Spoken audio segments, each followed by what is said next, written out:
welcome to Zero Credibility Sports. We're going to talk about the Australian Open, which just finished today, and we're going to talk about the Super Bowl to finish off this episode. Yep. I'm joined here with Harry. Hello. I'm your host, Peter. All right, let's get it. We're going to dig into the Australian Open final, which just was finished and completed yesterday night. Mm-hmm. Fresh off the press, Djokovic. I get sick and tired of, especially a lot of Australians who just pronounce it. It's not Djokovic, it's Djokovic, pronounced the way that he wants it pronounced. All right, thank you. Djokovic. Yeah. Thanks for the education. Djokovic. So not just you, but a lot of people on Australian TV just keep saying it's Djokovic. It's not. It's He Djokovic. said himself it's Djokovic. Djokovic dismantled Nadal last night. That's a good word. That would be an apt description. Yeah, he did. Yes, and I watched the match, and I would put it more towards that Djokovic played perfect tennis. Yeah. I mean, I would say flawless will be my word, but there's synonyms. So yeah, you're right. Yeah.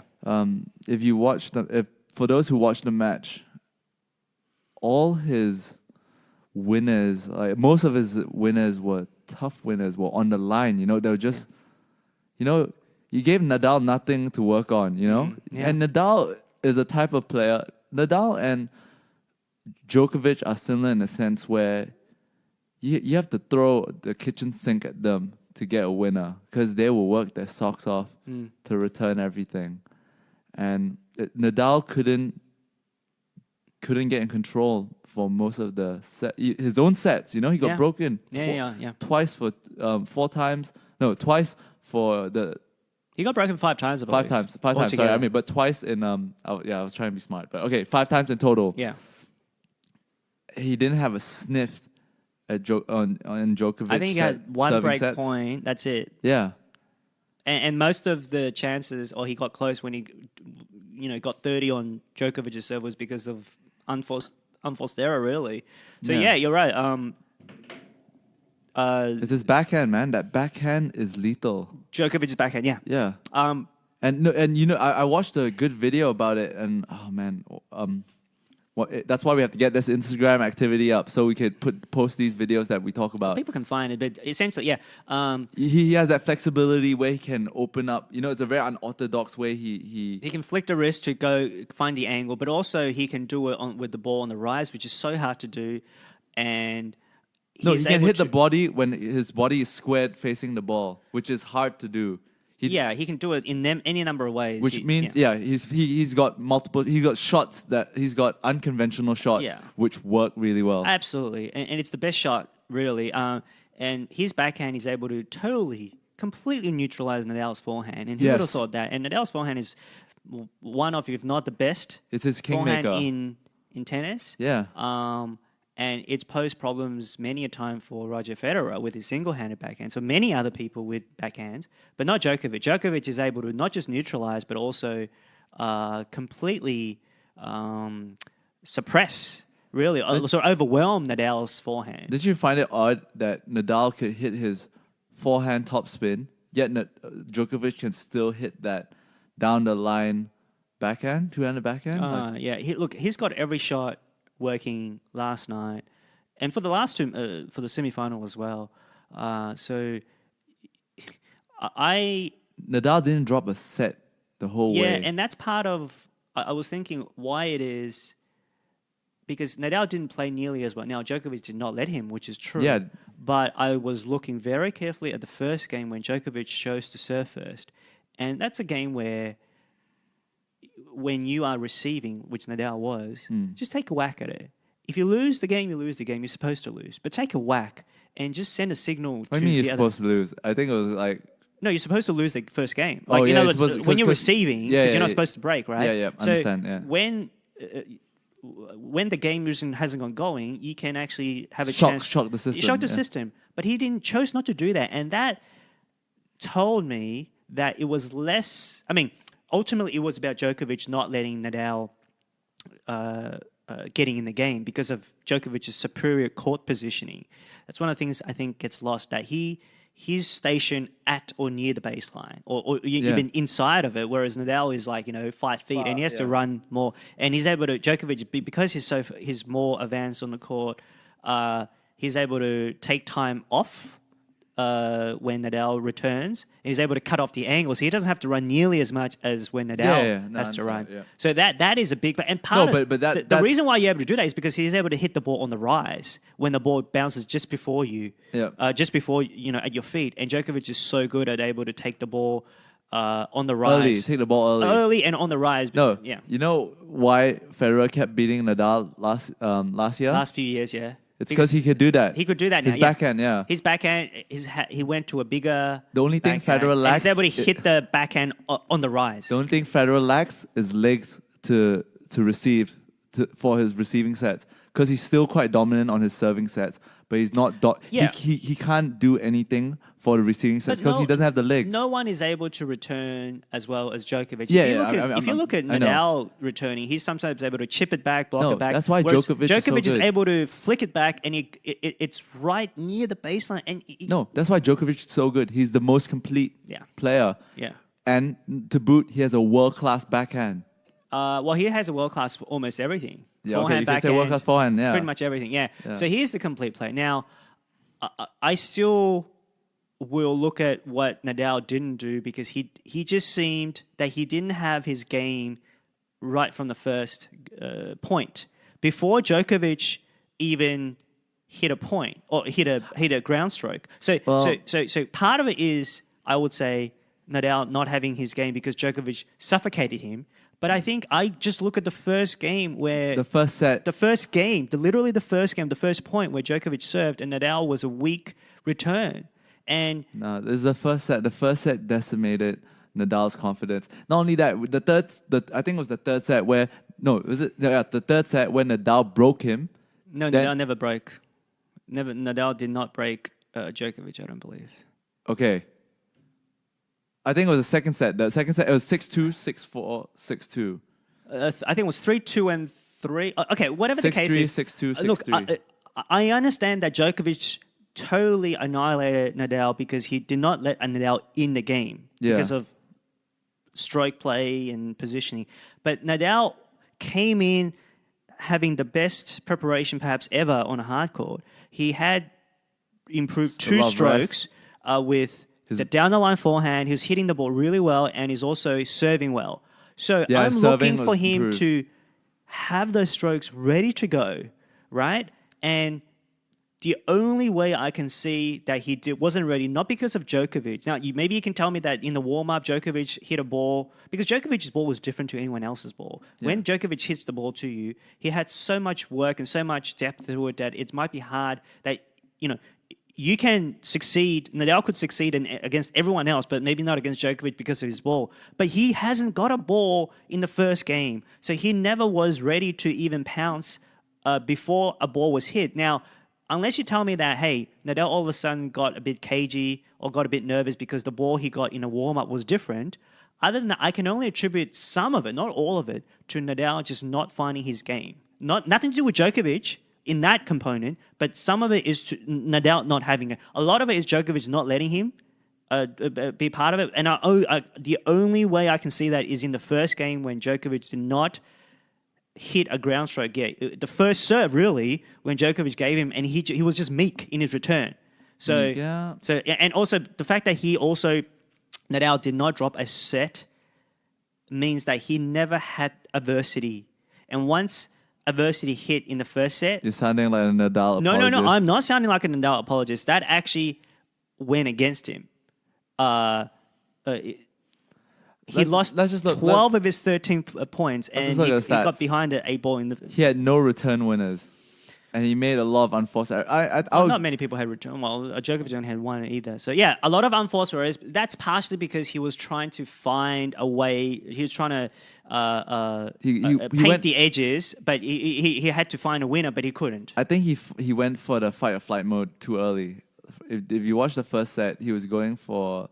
I don't know. If I was Nadal, I would try to stay in the game with Djokovic, right? Like, you can't stay in the game. Djokovic attacks at any time. The only way that he could do it, like I've seen Nadal do that again in Wimbledon, where he had his game. He came up just short, and I thought that at the very least you could come up just short against Djokovic, because Djokovic is even better on hard court than Nadal is. Yeah. On grass, on hard court against Nadal. The difference is greater. Because right. Sorry? The difference between Slightly them is greater, great, but Nadal's, to me, also improved just from what I see with his improved strokes. So therefore, you can say I'm an apologist, but I'm only going by what I saw. And I think from what I saw in the first game alone, it told me that Nadal did not have his A game. Not because of Djokovic.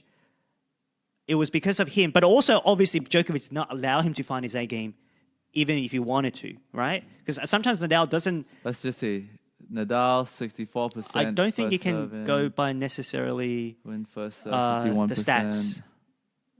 I mean, like, from what I watched, it just seemed... Yeah, I would say Nadal was a little bit off the ball. It was way off. Way off. But I really thought it was more... It's really more of Djokovic. No. What you're saying is true. What you're saying is absolutely true. Djokovic, like, a lot of times I've seen against Team, for example, last year, he was down 6-love in the first set, Nadal, but he's found his way back. Yeah. Right? But he couldn't find his way back. He could not, because Djokovic instinct. did not allow him to do that. Yeah, Nadal had that killer... No, sorry, Djokovic had that I killer agree with it, and instinct. Djokovic is better at that than anyone else. But I would expected Nadal to have come out with his A game, and he did not do that. And that's his fault. That's partially his fault. It's partially Djokovic's fault too. Okay. So I'm not disagreeing with what you're saying. I'll just say this. If you understand, right, how hard it is. If you lose the first set to Djokovic, let's say that, and you try so hard to win that second set, you're going against like a wall. It's like you're trying to beat a wall. You're trying to knock a wall down, right? It's like that marathons, like, you know, the last few kilometers are always the hardest. It feels like that. Okay, but Nadal at his game can rival Djokovic at his best. We've seen it before. I've seen it plenty of times. In fact, at Wimbledon, again... Maybe age is catching up with... No, I don't think Mr. so. Fantastic. I don't think so. this only happened 6 months ago. Yeah, and but... Nadal is looking fit as ever if you're just going by the first 6 matches. Yeah. You can't say he's looking fit as ever. All the games were really short. Right, but that's partially because of his play. Yeah, right? Or maybe the level of opponent. No, absolutely, which is why which is even more paramount for him to have found it in literally the first point, which he did not do. So that's what I saw. Which is not to say that it's all on him. It's mostly on Djokovic, but I wanted to see him do more. So that's disappointing, just as a spectator. But certainly, if you're just looking from Nadal's point of view. All right, let's move on to the next question then. Yeah. Which is? Who's gonna win the remaining Golden Slams? Grand Slams or Golden Slams? What is really important is next Grand Slam is Roland Garros on clay. Garros. And traditionally that has been Nadal's best surface. Yeah. Djokovic has found more success on clay against Nadal than perhaps anyone else. So do I slightly favor still Nadal? No, I think Djokovic is gonna get the sweep. Oh, he may well be. And he's going to get the sweep easy, hands down. I'll say it right now. I'm not even going to change. Oh, okay, fine. Let's go. You could turn out well. You could well be right, but I still give it, say, 51-49 to Nadal. Okay. Because it's not the same, but in 2012, I know it's 7 years ago, Nadal suffered a heartbreak. Like, it wasn't a backbreaker the way yesterday happened, but it was a heartbreak when he was up like a break, and he had a backhand down the line, a half volley down the line to get 2 break points and essentially seal the match, and he lost. And Djokovic has also had 3 in a row to going for his Joker Slam at Roland Garros, and Nadal thwarted Djokovic's bid. So because he just was more experienced, he knew the Parisian crowd. He obviously is more comfortable on clay than on hard court. Yeah.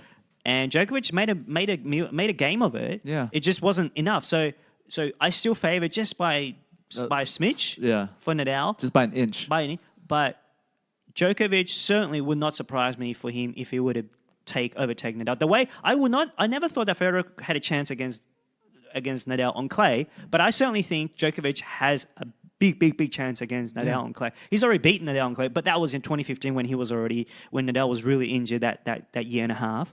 And by the way, if he wins... Coming from a guy who thinks injuries are like not a big deal. What do you mean? You always play down injuries like... No, I don't play down injuries. I play down injuries when... You're talking about for Nadal or you're talking about for... Sports in general. No, I just think we shouldn't attribute someone's short... Like, we attribute too much on injuries when someone did not have the career that they had. Because injuries sometimes, unless it's catastrophic, which I think, for example, Michael Owen was, right? Or someone else's. Most people recover from injuries, which Nadal has. He just had a 2-year injury, sort of a prolonged period of injury. But he's not better than ever. I think the best was when he beat Federer at Wimbledon and he was unstoppable. You can make an argument that on hard courts, up until the final, he was perhaps better than ever because he was able to shorten the points and because he was able to... Very effective hard court tennis. Yep. He's able to if you think beef up his serve and beef up his serve and his forehand. Forehand down the line. But it didn't, for whatever reason, maybe, look, again... You can say I'm finding excuses, but there was a 2-day break. Generally, it's usually a 1-day break. Oh, rustiness. Maybe it could just be out of his routine, out of his rhythm in the first game. You heard it here first. Nadal's washed. I mean, he might win a few Grand Slams, but he'll be on like that Federer, win one when Djokovic doesn't play well kind of thing. I disagree with that. But okay, so getting back to the French, if Djokovic wins, I'll be the first one to admit, if he wins, that means he has 2 Nole slams. That means he's won it twice, 4 in a row, right? Holding all 4 slams at one time. And by definition, that means you have won at least twice of each slam, which Nadal was trying to do last night. So then Djokovic also becomes one slam closer to Nadal. He'll be 1 behind. He'll also be only 4 behind. But you add in the 2 slams, the 2 Joker slams that Federer and Nadal has never done. They've never won 4 in a row. And Federer and Nadal has never won twice, at least twice of each slam. So Djokovic has got all that if he were to win the Roland Garros with Nadal healthy. And I do believe that Djokovic is the best of his era just by winning Roland Garros, by achieving 2 Nole slams. He moves ahead of Nadal. He's already ahead of... I think he's already ahead of Federer by my count. I think he's sort of pulled up pretty even with Nadal. And if he wins, he goes ahead and pretty much it's done as to who the best of this era is. All right. Thank you for sharing your unpopular opinion. Why is it unpopular? Because everyone knows Federer has the most Grand Slams. So what? He owes 20. So what does that mean? He's the best. That's He's just the greatest of all time. No. Anyways, we'll move on. And by the way, if he wins Roland Garros, there's every chance that he wins all 4. Calendar slam. Yeah. If he does that, he's 32 this year, so his time could be running out. Okay, but if he does this, that means he would have won 6 in a row as well. He probably goes ahead of Lever in my book for greatest of all time. Okay, so Lever is the greatest of all time. I think Lever still is because he's won 2 calendar slams. Okay. One when he was an amateur in '62, and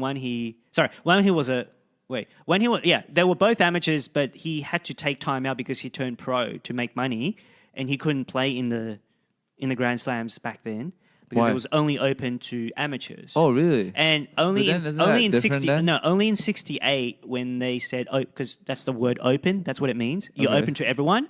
In '68, they started going open, true. Everyone's able to participate, pros and amateurs. Okay. And so he won in '69 just for good measure when it was open for pros as well as amateurs. So yeah, so all right. He won it. So he won 2 calendar slams. So I still think he's the best greatest. Of all time. Greatest. Yeah, whatever. Best, greatest, whatever. Best and greatest is different in the zero credibility book. Remember? We touched on that. We won't get into this. Yeah, but best and greatest is different in our book. Remember, in our criteria, we said greatest is the greatest career, but best is like the best to ever played the game in. I think it's both. I think it's both. Okay, could be. Yeah, and I do take it. That means Federer at his best and against Rod Laver. That's not how I view it. Well, let's put it this way. Federer at his best, but given all the you have to give Rod Laver the necessary expertise, the intellectual property. I'm talking well, actually, you do. No, why? You have to give him. Why? Because he wasn't afforded the scientific. So what? No, I'm talking about best to ever played based on what we've seen in history books. Okay, so the racket technology was such that they were playing with wooden rackets, and now they have all these titanium. Why Federer played with wooden rackets against Rod Laver? Well, I don't know. See, I would think that Rod Laver will still probably be better. If everyone had the same sort of equipment and so forth. No, we just swapped. So like if Federer played, it's not just the rackets. Rackets is a big part of it. It's everything else. The It's balls. tennis shoes, shirts, where it was an anti-sweat, all these things put together, you have to take that into account. So you may look at the way the ball was hit was so slow back then, but there's, people who seems to be slow. What shoes, you have more traction and everything else you have to take into account, which is it's a far larger conversation that we sort of dismiss. We just say... I'm not dismissing. I'm just, I think that the players now are fitter, stronger. Yes, that's true. But also... I know what you're saying. But I given... think that's a stupid argument No, to it's compare. not. No, it's not. Because Federer is given all these modern training techniques. If Rod Laver had these modern training techniques, he would also be better than he was... of course. Yeah. But like that, how... But that's so hard to quantify. Like I'm just trying to say, obviously based on now, like who knows? In 100 years, that tennis player might be the best who ever played, but he might not have the greatest career. Right now, we're talking about career achievements. When you say against how they perform in the environment or during their circumstances, it could be Rod Laver. He completed 2 calendar slams. Yeah. I can agree with you in that. Yeah. But if you want to say, he might have been better because of A, B, C, D, E, then you put like... Okay. I'm talking about the best to ever play the game. Another thing is, when you play the game, any sports person, they're not trying to play against history. They're playing against their contemporaries, I understand. Right? Yeah, so that's why the GOAT status is probably the highest. No. Okay, but my point is, when they're performing, they're not performing for history in terms of, hey, I want to do something that 100 years from now people will look at it and say, hey, of course, So my point is, if there was someone better, who's to say that they can't rise to the occasion to have beaten? Like they're not. You shouldn't fault them for having perhaps lesser competition necessarily. No, I'm not forcing them. Yeah. No, I'm just saying that he's the best because like he's probably a better athlete in today's world. Tennis is evolved. Would you say evolved and progressed? Right, but I will give some calibration to. Okay, certain standards, to the certain technology and the certain intellectual know-how of the sport. That's perfectly fine. That's the nuance. That's where the nuance can kick in. Yeah, but I'm just saying right now, who knows? Maybe in 100 years there'll be some new guy off the block that's the best, but might not have a great ass career compared to Rod Laver. Yeah, but Federer. I've all assessed. I've all sort of taken that into account.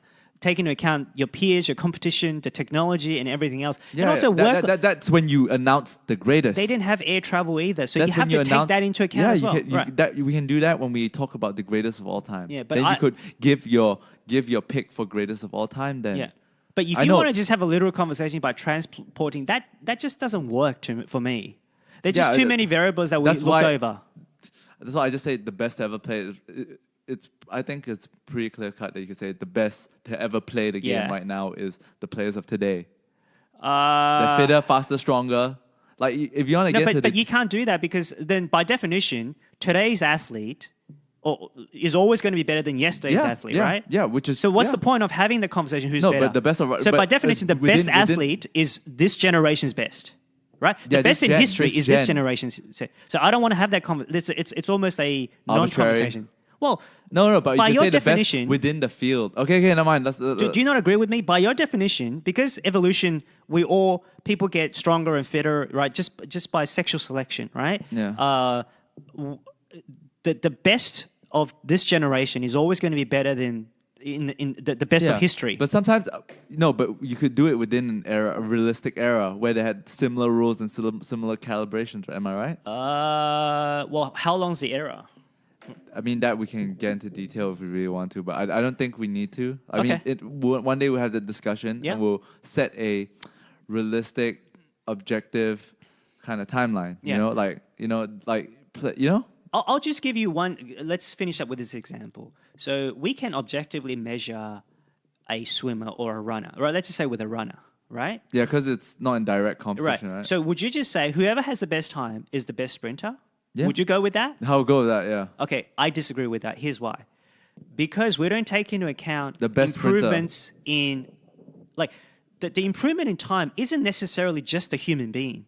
It's in track, the quality of the track. It's in the guns going off. Before there was manual guns. Now it's timed.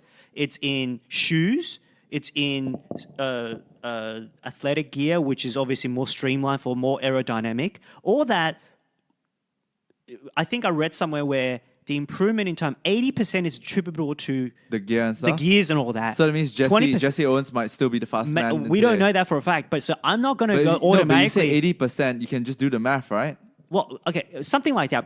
But you can shave off the seconds by the percentage of how much it contributes on average, and you can see whether it's within the ballpark. I'm not going to go by doing that exercise because there might be a slightly better way to run that's sort of learned through 80 years. Yeah, and then you can take the average for that and do a math as well. Well, right? I don't know. So I'm not just going to go by time. That's my point, because there are other factors that we don't consider. It's not just the actual human being who's becomes. Well, I mean, like tough luck, right? He was just born in that era. He was the best. He was the best sprinter. Yeah, I know. I'm saying it's arbitrary. I'm just saying, oh, he's the best guy right now. I'm just saying. I'm not. But if you're just going to have a comparison just based on time, people overlook the fact that time improvement isn't 100% attributable to the human improvement. We said that just now. We said that just now. Right. We know. We can talk about it next time if you really want to have a long discussion. Right. But my point is, you just wanted to... We're 26 minutes in right now, and you spent 10 minutes trying to make the point. But I think it's good to 26 minutes. But we'll move on. Yeah, can we move on, please? Yes. Okay, now I want to put the last question for the men's tennis section on if Djokovic and... let's go. Who do you think is most likely, even though they might not win a Grand Slam, who's most likely to win their first Grand Slam in the men's game this season, if there were to be any? So I have a list of names that I jotted down. Dominic Thiem, who's been highlighted... At the French, yeah? Yeah, why? Could you tell me why? What do you mean, why? Why is he highlighted at the French Open? Because he beat Nadal. He's probably this... I would say he's probably second or third, probably third best clay court now that Djokovic is back. Is his game built for the clay court? So what? He's just really good at returning the ball, receiving the ball. Yeah, he's a power hitter. He's also... I haven't seen him enough to tell you exactly why, but he's had the second best results. Like, he's always run up to Nadal and lost. But he's able to... He has power strokes. He's able to out-hit Nadal, but he's just not consistent enough. Nadal's generally able to figure him out through 5 sets. Experience and... Yeah, but I think clay court, he's probably third best. They're projecting... I was reading an article about... I think from some tennis site, I can't remember. They were projecting for him to win at least 2 French Grand Slams before his career is over. Because he's really young. He's like... I don't think he's really young. He's maybe 27, maybe? Yeah, like he's got a 3-year window, and I think Nadal will be gone by the next 2 seasons. Djokovic and Nadal will still be around. Look, We'll see. I wouldn't put it past him to win. Okay, let's move on to the next one. Karen Khachanov. Khachanov. It's one of my guys. Yeah, one of your guys. And Tsitsipas. Another one of my guys. Borna Koric and Alexander Zverev. These are the guys like earmarked as like the... I still don't believe in Zverev. He's beaten Djokovic last year at the World Tour Finals, but he flamed out again at the second week of the Slam. Yeah. So until I see it, I don't fully trust him. So no, but Borna Koric is just pick one. Just pick one person that you think is most likely out of the list. I might go with it's either Tsitsipas or Khachanov. I think Tsitsipas was exposed by Nadal. Yeah. He just wasn't sturdy enough, and partially because he beat Federer, he was on a high. So I wouldn't put it past him. Khachanov has probably have better ground strokes. It's one of those two. It depends on the surface. I think you can't go wrong with either in my mind. Khachanov got knocked out by Bautista. Maybe Tsitsipas because he's been there. Even though Khachanov beat Djokovic last year in Paris. So, let's just make it more interesting. Let's just go out of that list. Who's the first one to? Who you think the first one's going to win? I would say it's either Khachanov or Tsitsipas. Now, if you ask me, I'll pick Zverev. All right, I'll pick Zverev. You can pick. Okay, that's it.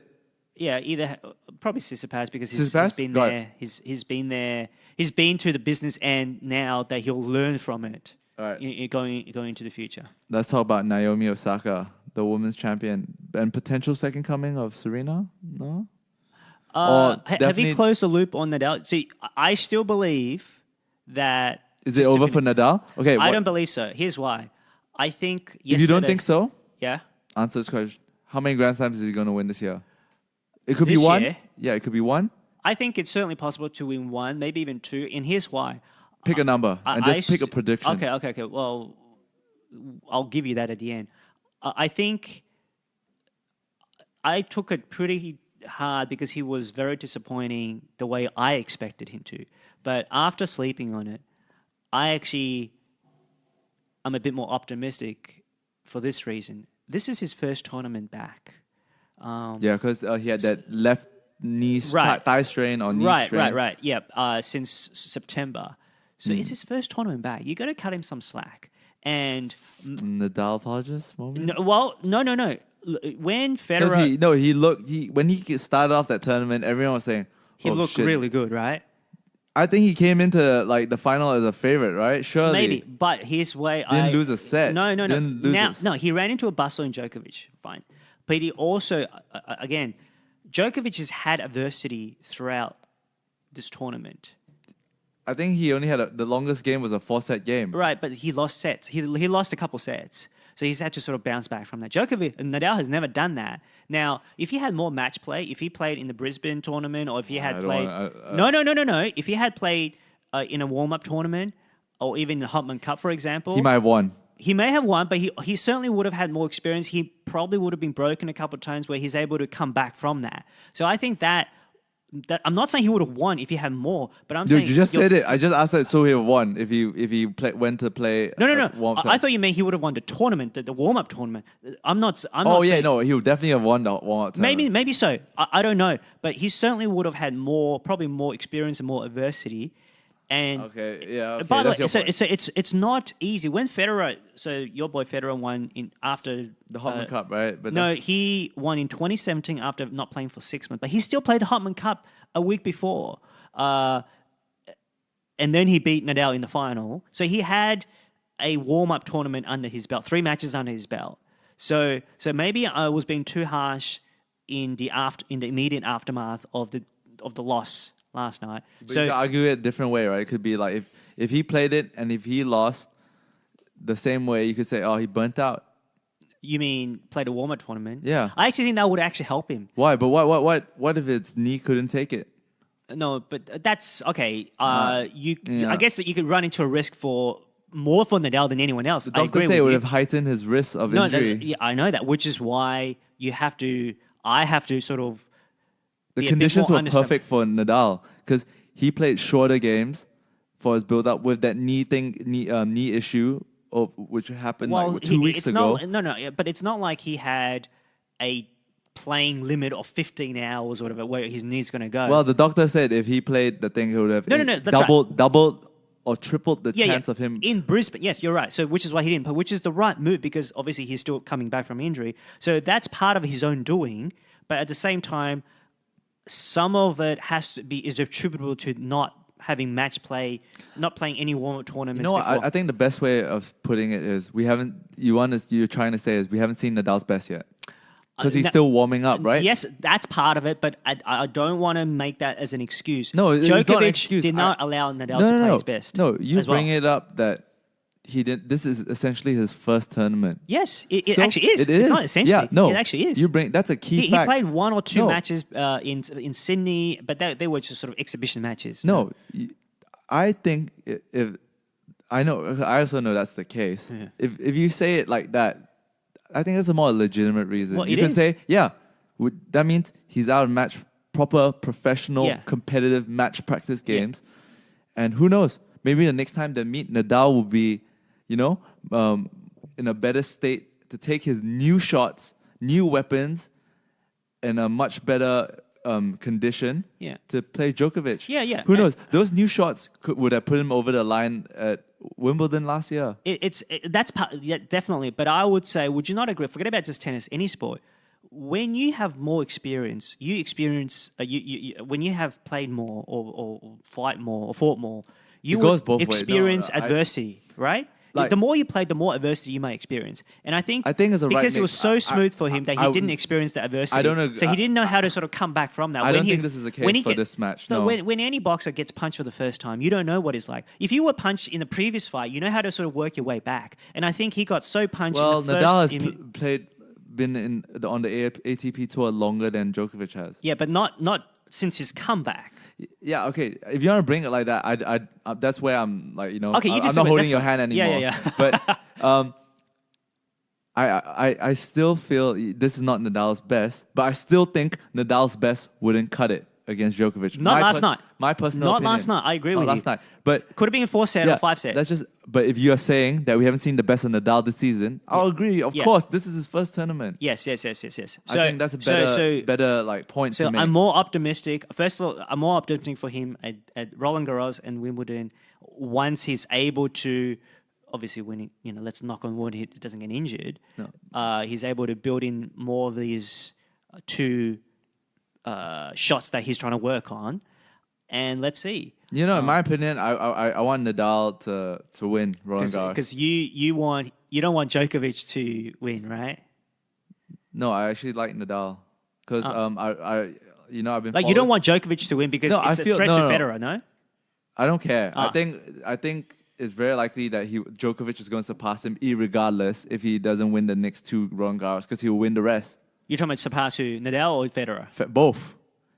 Djokovic is going to beat Nadal in the grass court easy. U.S. Open's his I easy. wouldn't say it's that easy. Okay, in my opinion. Maybe I'm optimistic. Maybe. Yeah, maybe you're optimistic.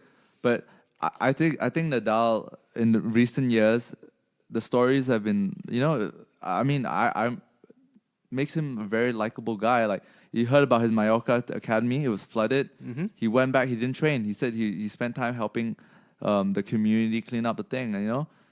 At first I didn't like him because I felt like he was like a bit of a maverick, like in a sense where he you hear news about him, he's always making these noises like when he plays. It puts me off, right? And also before warm-ups, right? I read about how because tennis players have to share the same dressing room before they go out to play. Mm-hmm. Nadal apparently was really obnoxious. He would do it. I don't think he does it on purpose, but to hype himself up, he would run up and down the dressing room in front of the opponent, and the opponent would just say like, "What are you doing?" But I mean, they do that. I know you do that, but apparently Nadal is infamous for. But everybody uses dressing room to as some sort of warm up. Yeah, or warm down. But the way Nadal does it in a real explosive. Attention grab, I don't know if it's attention. He has to do what he has to do, right? It could be that. Yeah. That's the way I thought it was. Okay. So right now, the more I read about him and the more I listen to his interviews, and I'm charmed. Okay. I'm more charmed by him. Okay. So that's why I want to back him now. Okay. That's it. And you know what? This is the best generation tennis if you think about it, right? Like you got Nadal, I think Djokovic. so. It's undeniable. Yeah. And over the last 5 years, maybe if you want to include Federer and Nadal, that period was great as well. So, you mean before Djokovic came? Yeah, when 08, 09, yeah. 08 till now, that's you could argue that it's the golden generation, the best generation that ever was. The best ever was 08 to 13 when all three were really in their prime. Yeah. But since 13 or 14, Nadal has been injured from 14 to 16. Djokovic burnt out a little. Djokovic burnt out from 16 to 18. Federer sort of on the decline a little bit from about the last couple of years, certainly the last year.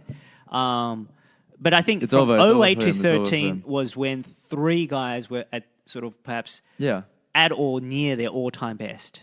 Yeah. And I think I'm really excited for the next gen. I hope the next gen, what we saw was as a clear golf.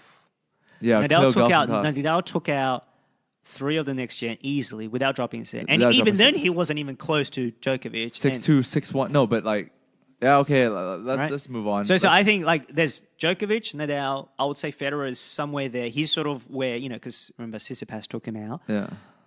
I just think the next gen is way off.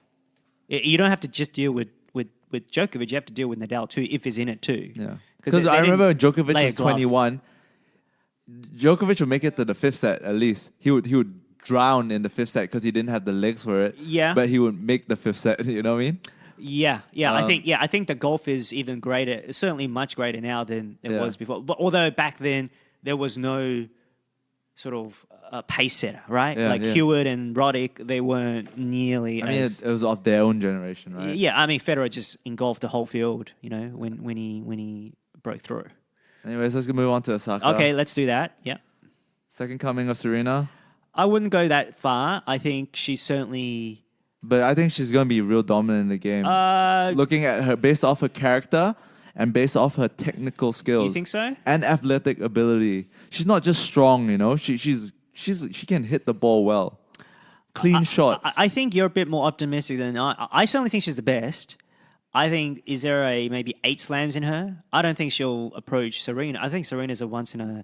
Oh, she's like, what, 25, 23. Right? 23. Not even once in a lifetime. Osaka's going to get 10. Perhaps, look, 8 to 10, I certainly wouldn't put her past her. So certainly... 10 at least. She's... That's what I think. And she's by far the most... Like, in terms of a superstar, she is the next superstar. Yeah. She already is. She already is, now. I think... Media love her, and she doesn't even say it much, and the media loves her. The only thing I would worry is because she is...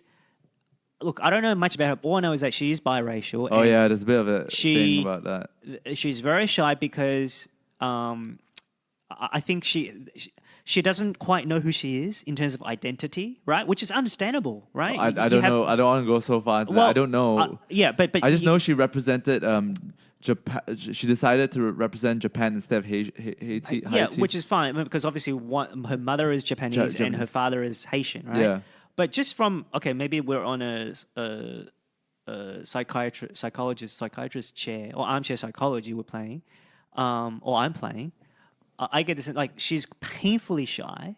No, I just think maybe that could be her character. Right, but part of her character is, I think it's to do with her identity. She doesn't know who she really belongs, because she looks different, right? Is it fair to say? Like, in Japan, she looks different. In Haiti, she looks a little bit different. Obviously, she's a child of... I don't think that's going to... biracial parents. I'll just go into more of, like, I can see where the thing will play a part, but I wouldn't put it to her individually. It's more of like when it comes to the fans and stuff. Because when she won, Shinzo Abe and Keiyo Nishikori went to congratulate her. Yeah. But and within the article, they said about how one of these players, now Hibino, who is like the world 115, I don't know if he's a guy or girl. I'm sorry. Okay. Like, he went and put an honest point through saying, this is what he said verbatim.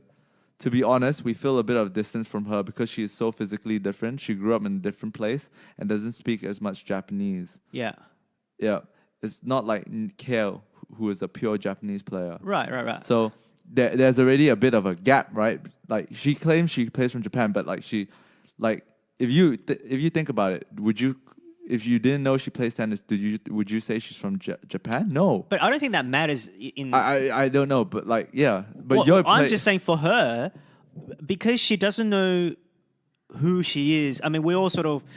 I don't think it should be this way, but sometimes we do have this identity going on. Like, who are you, right? Are you... Yeah. And sometimes it's so simple and so lazy. Sometimes lazy to say, oh, you're a Japanese, or you're this and that.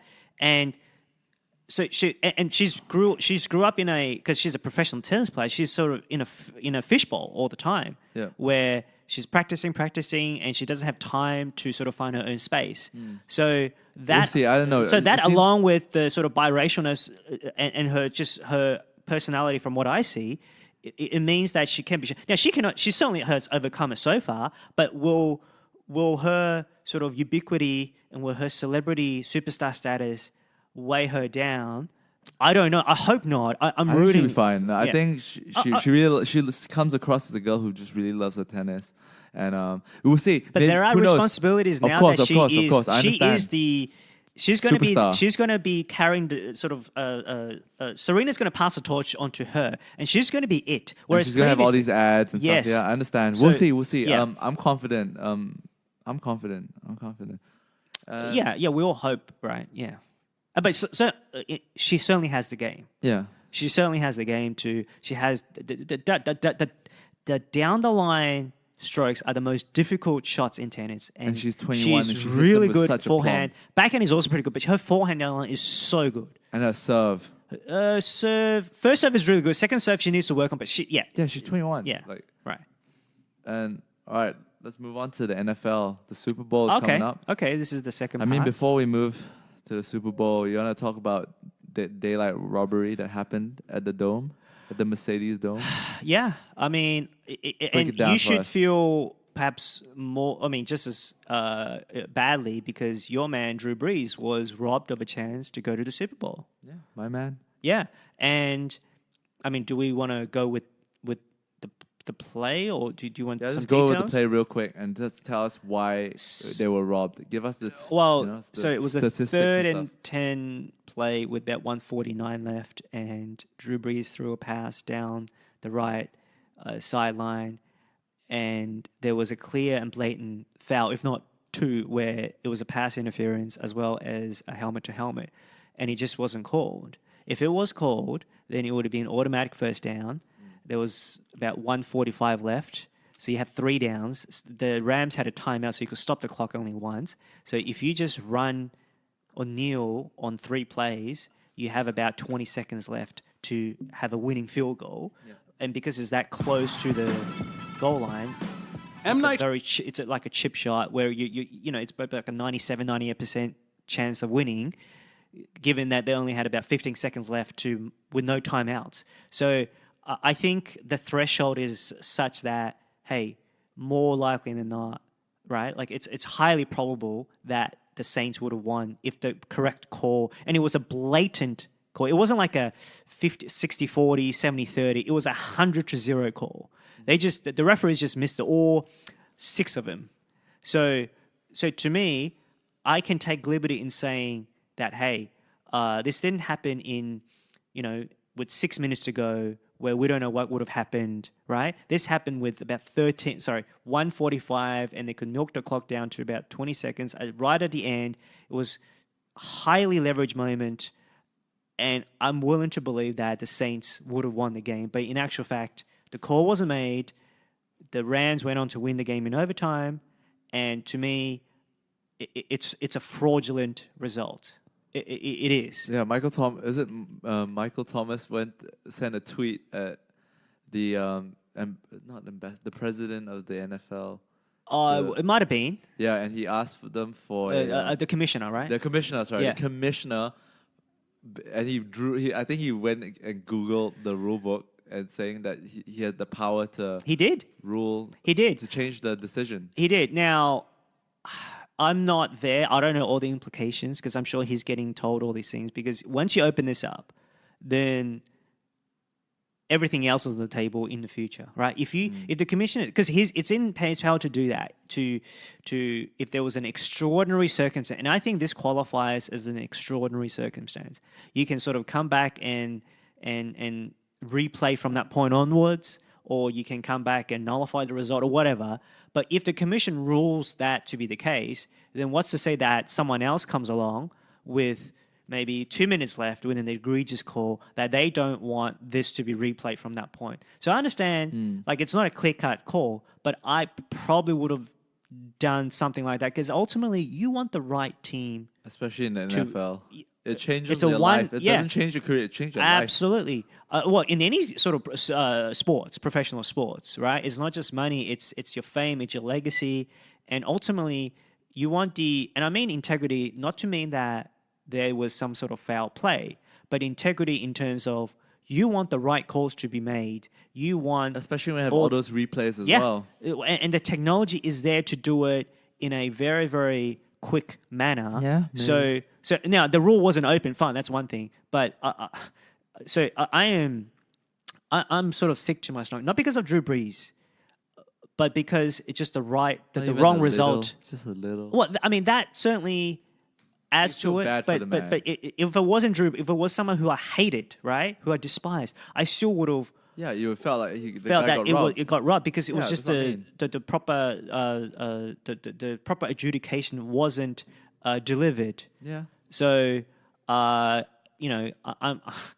almost don't really have much of an interest in the Super Bowl because the right team, the right NFC team, wasn't or isn't playing in it. But that being said, your boy Patrick Mahomes, Yeah, got dealt a lesson by Brady. Okay, he did. But I will say this. There's another rule change that I want. I want the overtime. I don't think there was as much controversy in the AFC Championship other than the overtime rule. Are you aware of the overtime rule? No. Well, so Come explain. this also happened. The AFC Championship game also went into overtime. Yep, I know that. And what happened in overtime is you win a coin toss to determine who gets the ball first. Yep. And the rules in overtime are such that if you score a touchdown on your first possession, then the game is over. Really? Yeah. If you don't score a touchdown, if you score a field goal, for example, then the other team has to match it to extend the game. If they don't score a field goal, then they lose. Or if they score a touchdown, then they win. Like in other words, if the first team scores a field goal, then the second team has to match it. They get an opportunity to match the field goal. If they don't score the field goal, then they lose. If they score the field goal, then the game continues. If they score a touchdown, then they win the game. Okay. So because the Patriots won the toss, which is by definition luck, right? I mean, you call heads or tails, and if it lands on whatever it is you land on, you win the toss, you go for the ball. Obviously, every team would probably choose the ball. And Mahomes did not even touch the ball in overtime. And so the defense, Kansas City defense played New England's offense, and that was the only matchup that took place in overtime. And to me, that was unfair. You need to have both sort of the defense playing the offense of both sides to have an adequate matchup in overtime. Because by definition, why you go to overtime? You're going to extend the time? I want both sides to have a shot to get the ball. Both offenses to get the ball in overtime. So what will you do? What will I do? To change what rule? How will you change the rules? I would say that if both sides should get the ball, even if the first team scores a touchdown, the second side should be able to match the first team. That's not going to happen? Huh? That's not going to happen. Rule change is not going to happen. Okay. I think what they can do is the home team gets an advantage because they're playing at home for whatever reason, right? So maybe they should put it like this. So the home team should get the ball second, because going second, you have an advantage because you know exactly what you have to do, right? Whereas the first side, what are you reading, by the way? Nothing. Oh, so the first side gets the ball. The away side gets the... Yeah. Sorry? Looking at NFL. The away side gets the ball first. And whatever they do, the second side gets a chance to match it, whether it's touchdown, field goal, or no points. And if it's all tied up, then then the away team gets the advantage, because then if they score first, then they win in sudden death.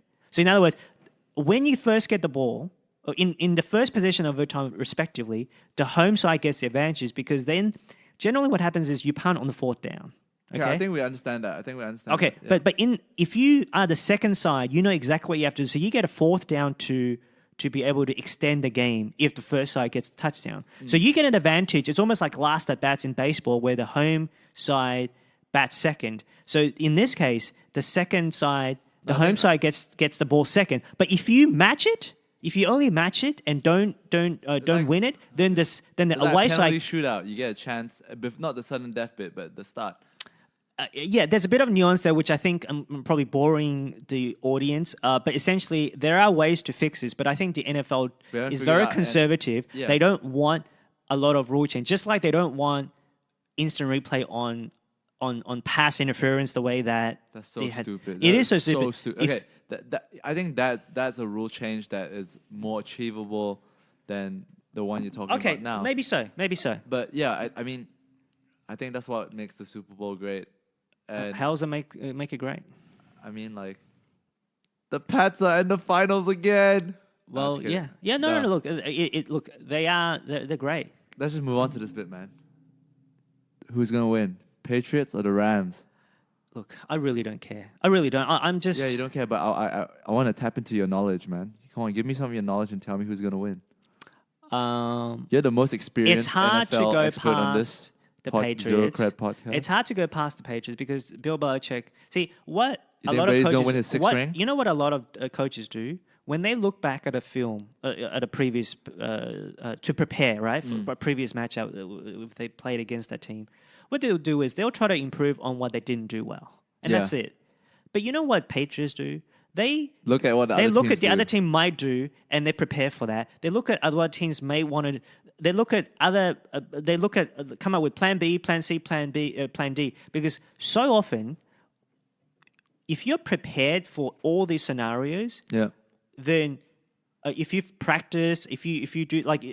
If you've looked into all these different scenarios that the other team will do, then because you're prepared, you don't. When the actual game time happens, then you don't panic because you've seen it all before. You've all practiced before.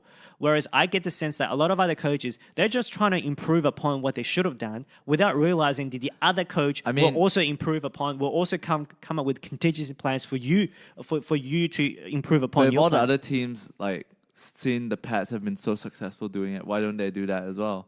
No, I think there's a bit more to it. There might well be. Surely But more to it. It doesn't than seem that. like just looking at look. I don't watch the coaches tape. I don't break down the way, but it's certainly on the surface. It doesn't seem to me that the Kansas City Chiefs defensively was able to do anything other than just do the routine thing, which obviously wasn't good enough. Or maybe they're against just New like England. they're a young team, right? They're like new team. No, I'm just looking at coaching. Oh, coaching. Like something as simple as taking timeouts. You have timeouts in overtime. Your defense was gassed because your defense was out there for a long time. Yeah. Working so on like if the nothing, short especially plays, when it nature was a plays. goal line, it was a 2nd and goal, very close. Take a timeout. You got nothing to lose. It turns out they lost in the next play. But if you took a timeout, you could have given your defense a better chance to stop them for one more play. Who knows? The fact that they didn't even do that, it was just something as simple as that someone who isn't that experted could actually see. It just shows, it proves to me that not just defense, but certainly the head coach, Andy Reid, is lacking in that department. So should they sack Andy Reid and put you in instead? No, I'm not saying that, but I certainly think Andy Reid is... No, but Andy Reid has done this. This is not the first time. Absolutely. I think he made the mistake against the Rams. The Rams when they played that shootout. Uh, Because they were in a good position to win, I think. Well- and there was listening to a podcast of saying, Okay. Andy Reid didn't use his timeouts well. Maybe, okay, he notoriously is bad at Timeouts, time management. And that is, like, that's pretty fundamental. You don't need to know a lot of football to understand how to, use your timeouts wisely. And if he can't do that well, then what makes you think he's able to do other things well? Because this is just simple analysis, right? How do you, just strategy. How do you make the best use of timeout, clock management? So to me, he can be very good offensively, but you need to be more than just good offensive minded to be a great coach. You need to be a good leader. You need to be a good strategist on not just plays, but on how to make use of the rules and how to make use of the time with the timeouts you have. And he's just not good at it. Yep. So you have Patrick Mahomes, who is sort of he did pick, I guess you give him credit, but if they're going to go far, if they're going to win, I'm not sure Andy Reid is the right man to do that. They're not going to fire him because he's the one who got Patrick Mahomes. So therein lies the dilemma for the Chiefs. We'll see what happens. All right, so Rams, Patriots. I wouldn't put past the Rams because I think Sean McVay he isn't Andy Reid. Everyone's talking up Yeah. Sean McVay. Maybe a bit too much, but hey, he's the goods. He's very young, but he is very offensive minded, and he's going to play games. He will tap into sort of the mind games that Belichick, or not just the mind games, but the different scenarios that Belichick will use. So Belichick took out Kansas City's best players. Yeah. Andy Reid did not do that. Yeah. Or certainly his defensive coordinator did not do that. He just tried to play his best game. He's just which trying was to play. Get Mahomes. Just try better. Get better. Get runners to, Well, I'm talking about the Kansas City defense in the overtime when you take out your best, take out Julian Edelman, take out Rob Gronkowski, just double team. Dare your other players, the New England's other players, to beat you. He did not do that. Well, you could also argue that like the New England Patriots don't have as much options as the Kansas City Chiefs. So So even more of maybe the that's reason, why- even more of a reason for you to take out the best players, the double team your best players, or their best players, and dare the Patriots to rely on the third and fourth guy to beat you, right? Yeah, could have been. Yeah. So shall we end with Do you think Tom Brady is the greatest of all time in terms of all team sports? All team sports? I think he could be there, you know? I think there's a certainly case to be made in the sense that if you want... Okay. He's made it to what? Is this his 9th Super Bowl? 9th Super Bowl. He's going for his 6th. But... You know, making it to the Super Bowl is an achievement of itself. Compared to the NBA Finals, I think the Super Bowl is way harder. You can argue that because it's 1 and out. It's 1 and out. Yeah, it's 1 and out. And he's been there. He's like a piece of furniture in the Super Bowl. Yeah. It's weird to say a Super Bowl without Brady's name in it, right? Although the argument, and I'm not saying that's weighs more, but the counter arguments are that he's in a very simple, very easy division. But couldn't you argue that the Patriots just make it look easy? No. That's how good they are? Well, that is true, but also the other 3 teams in the division don't do well against non-Patriot. Like they just don't do well. Okay, but that doesn't matter. Just say if they get seeded and stuff. Yeah, so but they still beat the field. That's true, but you get to play at home because you have a soft schedule. You play 6 of your 16 games against very soft opponents.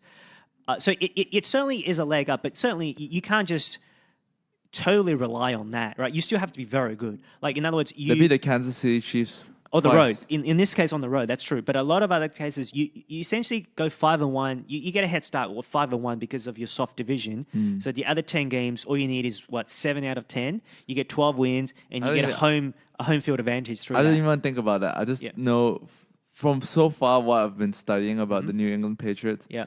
And you just gave a point that will support my understanding of support my point about them. Yeah. They don't have a set way to play. They come into a game with a game plan of trying to take away what you're good at. Yep. That's part of it. Yep. And they basically build a game plan they spend the whole time building a game plan on how to beat you specifically. They come into the game and figure out how to beat you. And that's what all the good teams do. They don't have a set game plan usually. Usually they can play any team and they'll beat them because they'll go into a game, figure you out, and dismantle you. And they also prepare in the sense that they will look for what you think may do, and they prepare for that. So if you were to do that, it doesn't shock them. Yeah. They're already prepared. They can still prepare on the fly, but at least they would prepare. They could implement the plans on the fly in the game, but they certainly would have practiced enough to know that, hey, nothing's going to shock them, right? But in terms of the greatest of all time, I still have a bit of a problem. I'm willing to concede, not even concede is wrong because it's almost patronizing. I'm willing to say that if I need to convert a third down in a crucial moment, I would not want the ball in anyone else's hands other than Brady. Mm-hmm. And that, to me, is a big part of what makes a quarterback great. That is probably the most important attribute. He's the baddest motherfucker of all time, said himself. So by extension, you could say, well, then by extension, he's the greatest quarterback of all time, right? Well, except that he, to me, is pretty much disqualified from the greatest of all time conversation because of cheating, of these cheating scandals. 4 of the 5 Super Bowls have been tarnished. It has been sort of tarnished because of cheating. 3 due to Spygate. What are you yawning there? And 1 because of Deflategate.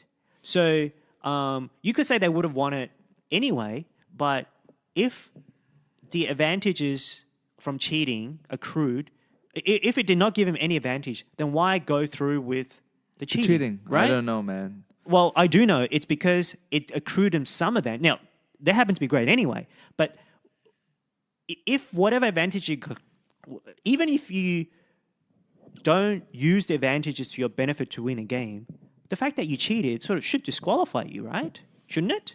Yeah, I agree with that. Should disqualify you from that conversation. Look at fighting, right? There's this guy. Do you read the news? John Jones. Have you heard of the name? Yeah. Did he get busted for something? Here lies the argument. Because when it comes to performance enhancing drugs, do you know if you use it once, most of these drugs, PEDs, 90% of these drugs, I'm pretty sure, or majority of these drugs, once you use them, you will have a unfair advantage against anyone, even though you just use it once in your lifetime. You mean forever and ever, or just for forever and ever? Most Why drugs. is that? For example, like steroids. For example, if I take it once, I believe that I should not be allowed to go into any legal drug-free sport, so-called sports, because my veins are bigger. It unnaturally makes my veins bigger and all these other. Okay, right. So, there are all sort of compound effects, right? Yeah. Yep. Even though I don't use it anymore, and it's a really minuscule effect. Yeah. Like you said, why do you need to cheat? Like, if you're gonna beat them anyways, why do Yeah. you need it? I agree with you. I don't think Because there's a risk of getting caught, right? Yeah. So if it didn't give you advantages, what rational person would persist with the cheating? Yeah. Right? No, I truly believe that a lot of sport organizations, it's hard to stand strong on this, because imagine if you find the star player, like the only star player, the only money maker of the sport, found to have drugs, and you have to ban him from the sport. That might kill the sport, you know? I that think happened before, and that's happened like in the That's fighting. happened John with- Jones. Okay, that happened. It happened with cycling with Lance Armstrong. Lance Armstrong, where they had yeah. a reason not to take down the biggest star because the sport collapses. Yeah, right? exactly. And I do think Roger Goodell at that time with Spygate, because they have already won 3 Super Bowls, Yeah. they don't want to sort of look back and sort of tarnish them and sort of diminish them and they actually slapped their wrists. It did fine them and They took away one year, right? Draft pick or something, but they burned the tapes. They didn't want it to get out. Yeah. It did get out. Now it's not the worst thing. I don't think it's sort of steroids, but still, cheating's cheating. I'm just telling you what, like, Brady's played the media game so well that, like, no one really talks about the cheating thing. Well, they should. Yeah, well, they should. They should. You could. Why don't you start writing articles Well, about him? yeah, okay. So I'm starting here. Okay. I'm talking about it here. I think there are certain people who still say that, but you know what happens? They get shouted down because one, they think certainly ex-players. They say, "Oh, because you didn't win, Brady is the golden child of America." You're doing this out of jealousy." That may or may not be the case, but still, you No, just it doesn't want what's matter. fair, right? No, You just want what's fair. The truth of the matter is that they cheated. Yeah. And end of story. You don't have Yeah. to talk anymore. They cheated. Right now, there are different kinds of But cheating. still, Tom Brady is still one of the baddest motherfuckers in the world. Look, It- have you seen this? Remember you showed me that 40-meter dash? That's when I'm like, this guy really the greatest of all time? Yeah. Now I'm like, you know what? Was- That builds into his story that he is the baddest motherfucker alive. Okay, yes, fine. That sort of his physique even enhances his sort of his tail. mythology, right? Yes. Yeah. Okay, fine. Even though I keep telling you, quarterback, your physique is like the 9th No, or it's 10th his most IQ, important. his aggressiveness, That's right. his decision making, Decision making. the balls, the cojones. All right, you know what I'm saying? Okay, that's part of it. Your accuracy, obviously. Accuracy. The ability to read, to play chess with the safety. So, like, we've listed 5 or 6 or 7. Your physique is like The willingness 9th and 10th. Put your body on the line. Yeah, that too. Yes, he just. He takes that body and runs it and tries for a drive sometimes. Although it didn't happen in this game. It happens occasionally. Remember last year he tried to run and then he got knocked Right. out really Yeah. badly. That was That's fucking right. funny. That's right. But he makes up more than makes up for Yeah, all the yeah, I other know, I understand, attributes, I right? understand. No, So to answer your question, if you want to say there's no one I would rather have with the ball in his hand, cheating or not cheating, I would say him. Okay. But I would say in terms of just sports in general, it's a rule-based sort of discipline, Yeah. right? I think he should be disqualified from any GOAT conversation. Could be. Because, Yeah, I don't know. again, 4 of his 5 championships should come I with think an asterisk. if you want to have a stronger stance, why don't you say if he cheated once at all, he should be disqualified? You could say that. You can make a case there. You can make a case there. But I'm not even doing that. I'm saying, I agree as far with as you. I know, I agree with the you. one Super Bowl that he won even if he wins this one, so that gives him 2 clean Super Bowls. The other 4 should be wiped off. Yeah, Right? I don't If- even have if- to go that far. If he cheated once, just throw him out of the conversation. Okay. In my opinion, All in my right. personal opinion. But man, Tom Brady as a person though, as an athlete, what a dog. I like him. But by you saying that, you go strong on one hand, but you go soft on the other. You say you almost sort of forgive the cheating because no, I don't he's able forgive to the cheating. perform. I just like him. Doesn't mean I put him as a. You like cheaters? 2 things can be truth at once. No, I like his character.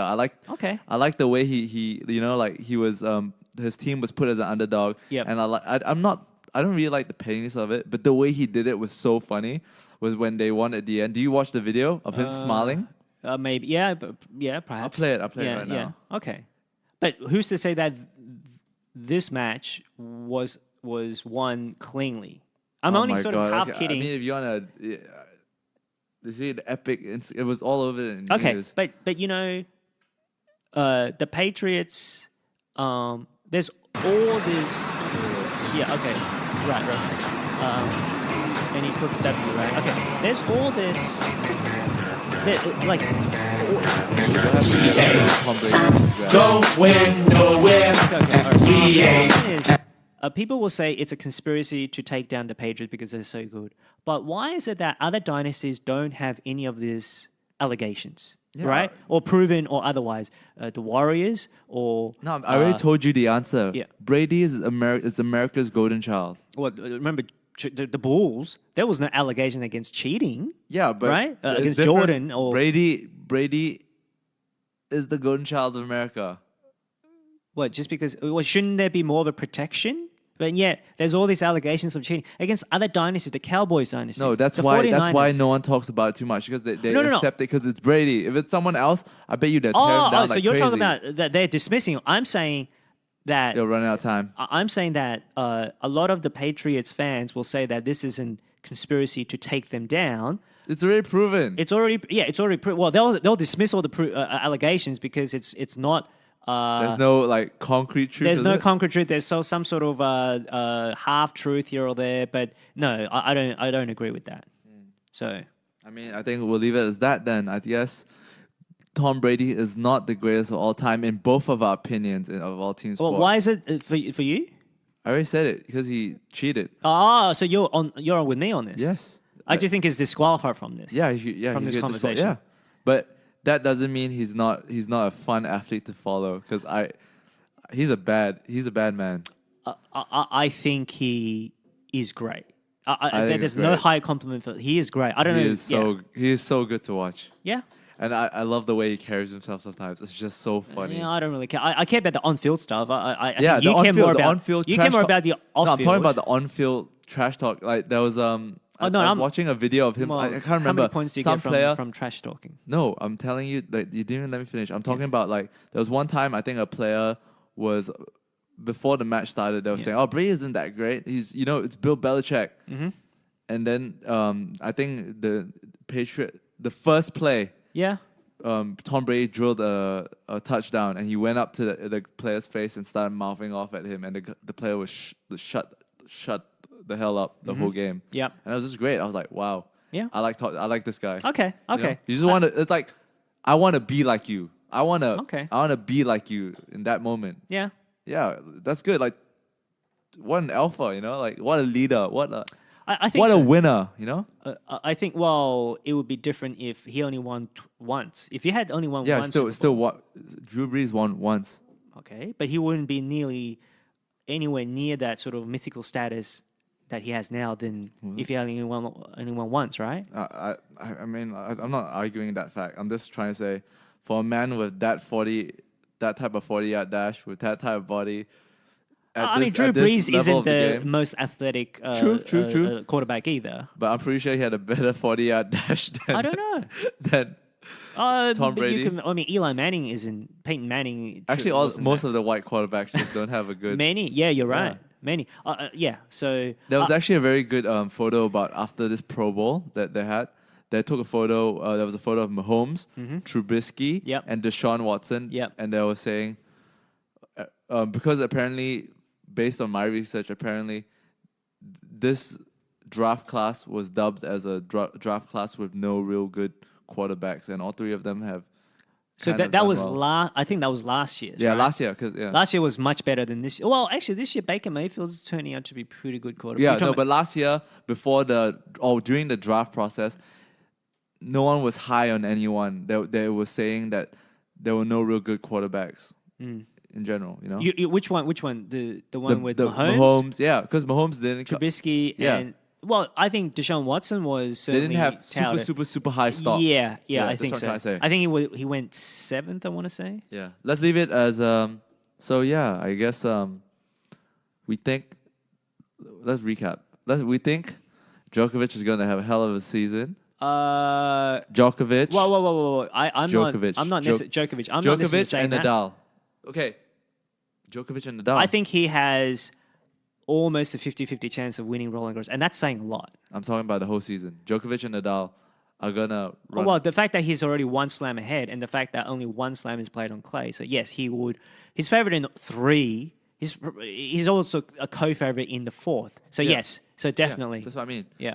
And Naomi Osaka is already starting to become a problem in the women's game. So watch out for her. She's number 1 and she's 21. 21. She's a superstar. So yes, that's right. And we both think the Patriots are gonna win. Well, not necessarily. I Pick don't, one. I'm loath to even dignify giving an answer because of just. It doesn't matter. But I want your Well, it does prediction though. Why does it matter? Oh, if you don't want to give one answer, okay, then I'd say okay. I think. You think the Patriots? I think the Patriots are gonna win. And if you don't want to say anything, I'm just gonna end up. I think it'll be a good Super. Well, I watch it, so I'm not going to be a hypocrite. But I really don't care who wins or loses. But if you don't care, the wrong team is the wrong NFC team's in the Super Bowl. If I give you money, who are you gonna put it on? I'll have to look at what the value is. You have to and make so a bet. forth. Who you think You want an answer, don't you? Yeah, I just want an answer. Just So give me what an are you answer. saying? The Patriots? Yeah.